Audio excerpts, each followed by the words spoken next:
Some people are good looking or smart and others are good at art. So this video is part of complete courses about art. Okay, enough with the rhyming. I hate it. I will not debate it. Can you quit? Will you calm down a bit? I give up trying. Sometimes I feel like I'm actually dying. Go to portraitartacademy.com for more fun and entertaining videos and tutorials. I skipped all the course videos and all the assignments and I went straight to this video. You still wearing those ridiculous ears? You are not a horse. Oh, but I'm going to use my horse name.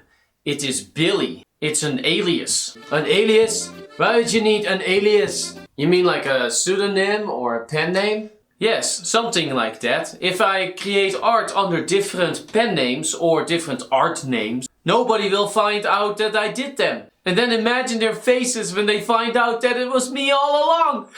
Sounds like a stupid reason. This actually raises the question.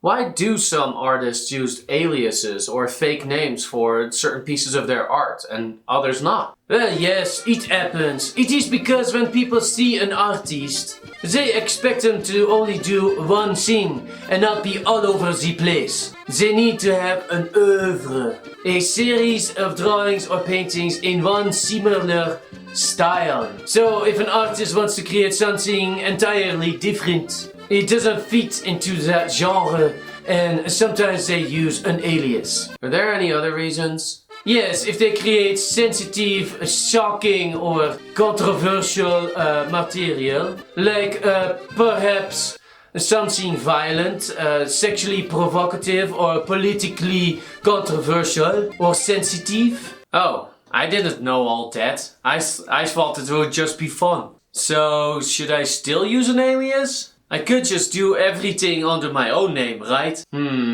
I don't know. I know I have a very good reason for using aliases for every piece of art you create. Oh yeah? What would be the reason? You should do it because you draw so ugly. You don't want anyone to know that it was you who created it. You don't want these ugly artworks to be associated with your name. Now would you? I am not that bad. Yes, you are. I have to agree with Vincent. You are really bad, but at least you can still learn. It is Vincent. It is French. And no, don't be discouraged. You have a long way to go, but you can get there too. So, how do I get better at art, huh? You could begin by removing those silly ears of yours, eh? That doesn't change anything, does it? I actually think it does. You wouldn't come across as a weirdo. Anyway, we are going to round it up. Thank you again for taking this course. Yes, thank you. Hey, thank you man. Good stuff. Good stuff. Très bien. I hope this was fun.